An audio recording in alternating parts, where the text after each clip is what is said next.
Isn't it quite hot as of late? As the spring begins in the northern hemisphere, heat rises in the tropics, which herald the famous tropical summer. While a concept seen in nature, humanity is able to create and manipulate heat for both good and ill, which is expanded upon by the realm of fiction, with even more ways to hit someone, some of which may or may not cause one's violent death. The Megaton franchise is no stranger to this, with various fire-earthed demons who can warm you up either to save your life from the harshness of coldness or to give you an early death, ranging from deities associated with flames and beings of pure fire to mythological entities who are given these attributes for gameplay reasons. These demons can hit up the stage, as seen in today's highlight, whose roosting legend shall spark and warm you up. So welcome once again to the Demon Compendium, and for this episode, we will take a look at the tales of the blazing draconic rooster of Lithuania, Aitvaras.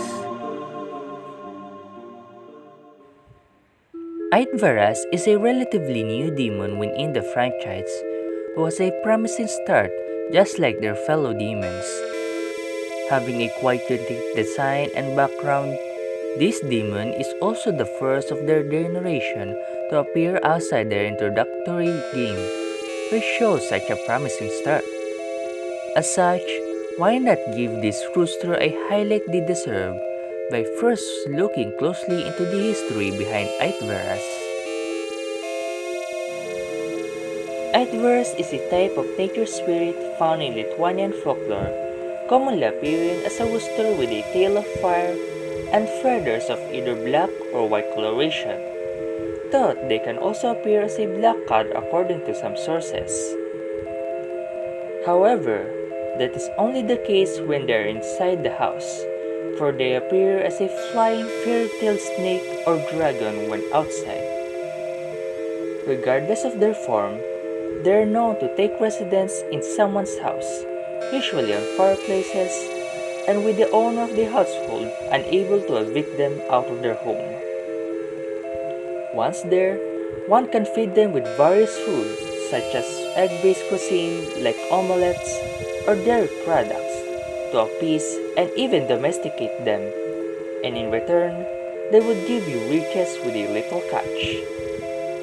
The riches they obtain, which ranges from grain to money, are all stolen from the neighboring house. So if they catch wind of this, you will be in deep trouble. If one is interested in having one, despite the obvious trouble that they can inadvertently bring, one can hatch the egg laid by a 7-year-old rooster, with some variation includes keeping the said egg on one's armpit to warm them up. Another way to get them relates to the demonization of their folklore by Christianity, in which involves selling your own soul to the devil to get the egg. This demonization also creates one of the countermeasures against them, which is to be a virtuous Christian doing the acts of faith. With the other less religious countermeasure is just killing them while in the house, because apparently they are as weak as actual roosters while in their household form. Aitvaras is not the only thieving dragon familiar in the Baltic region, for there is also the Latvian Pukis, which is a household dragon pet of sorcerers who steals at their behest. And just like their Latvian relatives, they would burn down the house they reside if not pleased or revered enough, with their name being used as codename among the classified forces under the Lithuanian Special Operations Forces, a special operation force in the same country as the mythical Aitvaras. The entity themselves has been quieted down for a while, occasionally appearing in festivals and popular culture once in a while, with one of the latest being in their appearances in the Megami franchise. First debuted in Shin Megami Tensei V, their main design is that of a small black wyvern with a light brownish orange underside, three-toed feet with cat-like paws, bright red helmetless crest and jaw plate for a lack of better term, and a flaming tail. The designer of this demon, Masayoshi Doi, has stated that this design is meant to both invoke a mascot-like appearance seen by the likes of Jack Frost and a mischievous and incredible child by combining both draconic, avian, and even the rare villain traits of the Aitvaras. And if I were to be the judge of this, he really succeeded in his work.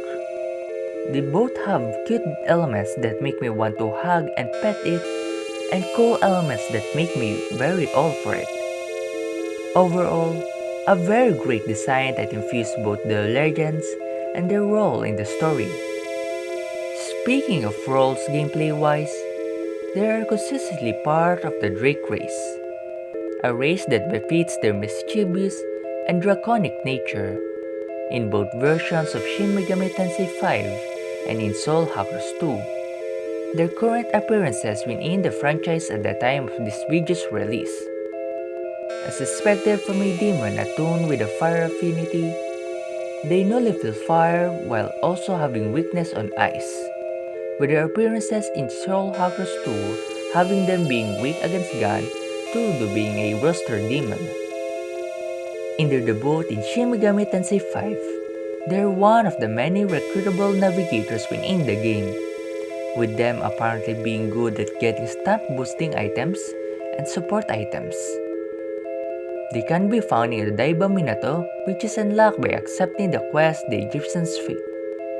To recruit them, however, you are required to complete their questline prior, which happen at Kamiyochi Dayline Font, which involves stealing an egg for a Jatayu so they can eat an omelette out of it, rewarding you with some EXP and a Drake talisman in completing the said quest. Alongside this, they're one of the many demons that get their own signature move, with them having Mirage Shot, a medium damage fire skill that inflicts Mirage ailment, an ailment that not only decreases the enemy's accuracy, but also have them hit someone rather than an intended target. Shin Megami Tensei V Vengeance expand on their role, with them being one of the demons under Ichiro Dazai's command, having not only appeared during his time as a temporary party member, but also the one he used to attack ancient Zenrim, which helped in saving Miyazu. The said game also gives them unique dialogues in the Demon Hunt. Most of it has them talking about omelettes, finding them cool and delicious, which is something I agree, to be frank. Well, anyway, they would make a small appearance in Soul Hackers 2, being one of the 4 demons that joined the roster in the version 1.02 update of the game, alongside Isis, Nekoshogu, and the Soul Hacker Pixie. Unlike their Shin Megami Tensei V iteration, they have no specific role to speak of, as Spec 5 trivia of them being the first of the demons in Shin Megami Tensei V, either formally introduced or redesigned since their long hiatus, to have appeared outside their debut game before being followed by some of their fellow demon, with them debuting in DX2 Shin Megami Tensei Liberation, a game that somehow doesn't have them in the roster, despite having introduced their fellow kin, and even some of the rarely used demon, though time will tell if they will join them on that game or not. Being one of the newest demons in the roster, Aitvaras has made a very good impression on me, with their cool and cute design, intriguing folktale behind them, and the role they have in their debut, which made me think that this demon has a very promising start at the road of fame. Just like they love omelettes, thus my interest over them and hope over their future appearances in future titles. Warming and Fury. Anyway, what are your thoughts on this demon? Do you think we may be able to see them again in the later installment of the franchise? What information do I miss? And what information is downright wrong? Tell me down in the comment section below. And see you guys in the next video. Farewell and have a nice day to all of you.